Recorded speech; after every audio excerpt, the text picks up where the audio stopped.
Tenali RTC bus stand సమీపంలో గల గుర్రం జాషువా విగ్రహం వద్ద గుర్రం జాషువా విజ్ఞాన సమితి తెనాలి బీజేఆర్ కమిటీ ఎంఆర్పీఎస్ ఆధ్వర్యంలో డాక్టర్ బిఆర్ అంబేద్కర్ 134వ జయంతి వేడుకలను ఘనంగా నిర్వహించారు. జాతికి ఆయన చేసిన సేవలను గుర్తు చేసుకున్నారు.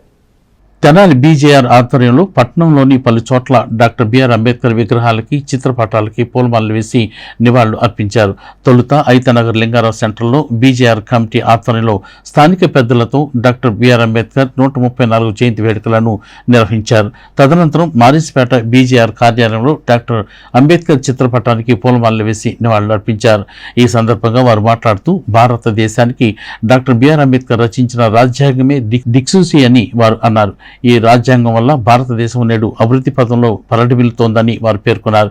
ఈ కార్యక్రమంలో retired IRS officer D Madhubabu, Gurram Jashuva Vignana Samithi general secretary P Ravi, BJR committee అధ్యక్షుడు మేకల సురేష్, ఇంకా సద్గుణరావు, కమలాకర్, నలుకుర్తి రమేష్, కొండముద్ది రమేష్, ఇందుపల్లి రాజారాం, బీజేఆర్ కమిటీ సభ్యులు, గుర్రం జాషువా విజ్ఞాన సమితి వి రత్నం తదితరులు పాల్గొన్నారు. బిఆర్ అంబేద్కర్ గారు భారతదేశంలో ఉన్న పేద బడుగు బలహీన వర్గాల అభ్యున్నతికి ఎంతో కృషి చేశారు. ఆయన జయంతి సందర్భంగా ఈరోజు తెనాలి బీజేఆర్ కార్యాలయంలోను మరియు లింగారావు సెంటర్లోను తెనాలి బీజేఆర్ కమిటీ ఆధ్వర్యంలో ఆయన జయంతి వేడుకలు ఘనంగా నిర్వహించడం జరిగింది. డాక్టర్ బిఆర్ అంబేద్కర్ గారి 130వ జయంతి సందర్భంగా ఈరోజు కార్యక్రమాన్ని ఏర్పాటు చేయడం జరిగింది.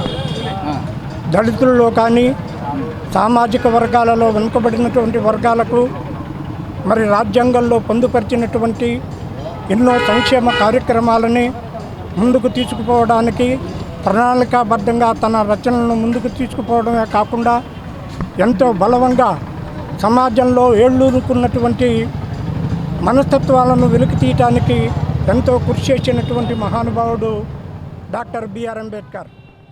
వారి జన్మదిన